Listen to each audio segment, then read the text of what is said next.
Hi guys, welcome back to the Wisdom Room. My name is Maya, if you do not know. And this channel is to help you become whole in Jesus Christ, spiritually, physically, mentally, emotionally, financially, and relationally. And today I have a topic that I am personally battling with. And Micah, why are you in here? I just wanted a balloon. Oh, not today, not right now, okay? My little cousin and my next door neighbors are out of school today.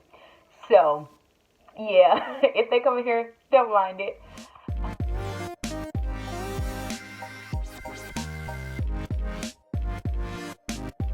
It's my journey and your revelation. It's WisdomRoomTV. Yeah, so today I want to talk about guarding your heart and what that really looks like. And then I want to give you 3 ways to help you guard your heart so that the way of your life will look more like Christ. Okay, so I have a base scripture, and it is Proverbs 4:23, and it says, "Guard your heart above all else, for it determines the course of your life." And that's a pretty powerful statement to say that when you guard your heart, it literally tells what way of life you will have. So I kind of want to talk about that. And I've realized that I've allowed circumstances and situations and even just like emotions to just really flutter into my heart. And it's been determining how I live my life and how my life is going. So I kind of want to break down the scripture. I think there are 3 major phrases inside of this verse that can be pointed out. I think the first one is guard your heart. And when you think about kind of a guard, or when you think about the importance of your heart, just the physical importance of your heart, what do you think about? When I think about it, I think about how the heart pumps the blood to your entire body. So it allows your entire body to be nourished and make sure that you're getting oxygen inside of your entire body. So it's a major organ. The other thing that I think about is how does it beat? And it's connected to your brain. And that's how your brain sends signals to your heart so it can beat and it can flow and give oxygen and blood to your entire body.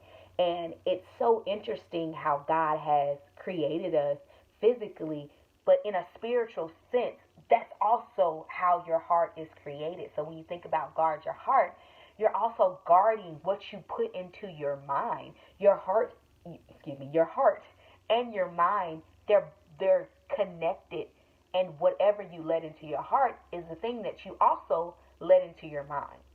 So the next phrase that I think is important in this verse is above all else. That means at anything else that you choose to guard or protect, you should guard your heart. A lot of times as black women, we guard our hair, we protect our hair, we do protective styles. We'll get weave and braids and things like that. We protect our nails. Men will protect their yards by cutting it. Protect their cars by getting it washed and making sure like they'll park in the back of the parking lot before they park next to this large truck or this little small space, so that their little baby won't get messed up. But the crazy thing is, like, this is saying above all of that, you have to guard your heart. That's how important guarding your heart is. And I think the last phrase that's really, really important is it determines the course. And that's the way. The course is the way in which you will go in your life.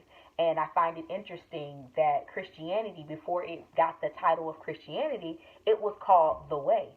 So I think that it carries this huge importance of like the way in which you will go, the course that you will take, the street that you will go down as far as your life.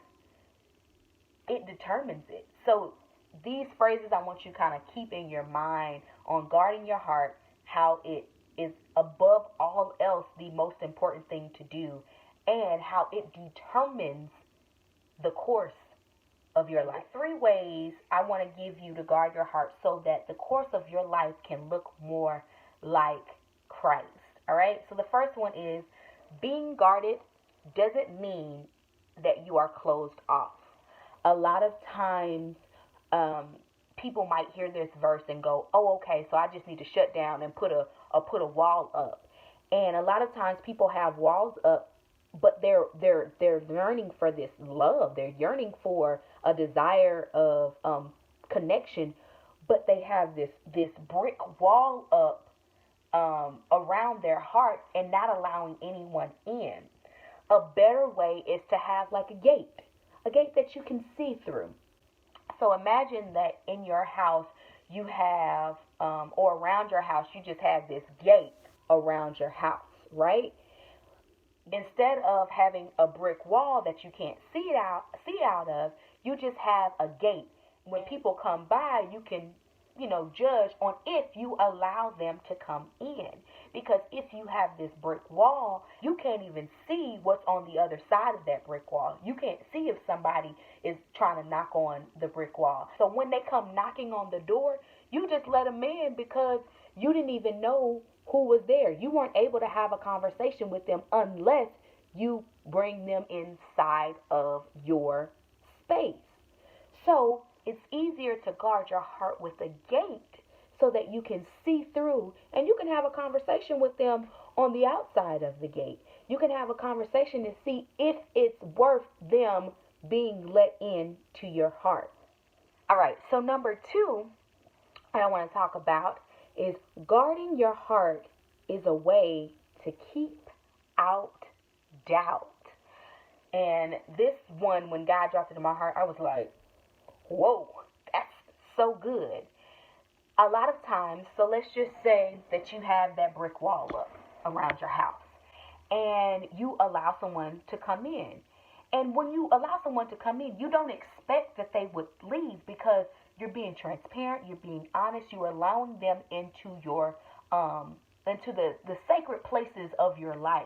Now, once they leave or once they're not there anymore, situations happen, now you're left with fear.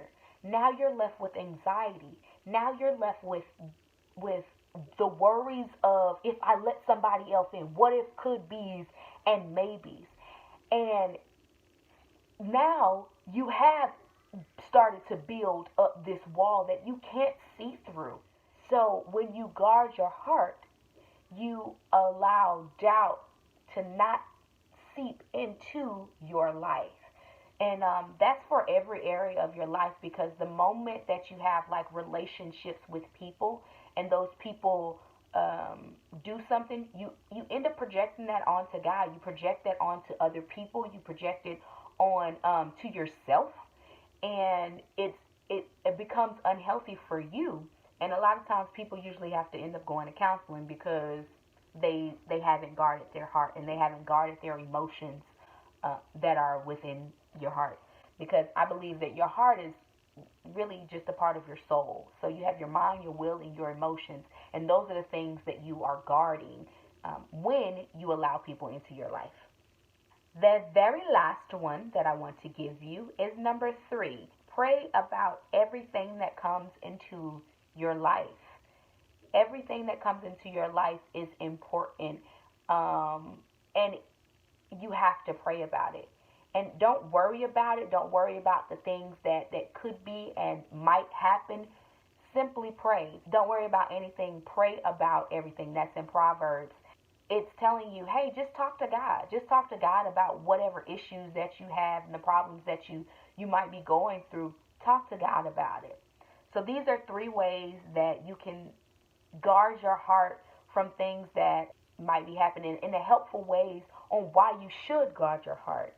I hope this helped. I love you guys, and I'll see you guys next week. For coming to watch. If you want to get notifications for the videos, remember to click down there on the bell button. You will get notifications for our videos. Also, if you like this video, give it a thumbs up and please share with anyone that you think might benefit from this information. Remember that just as honey is sweet to the taste, wisdom is sweet to the soul. Now get out there and be great.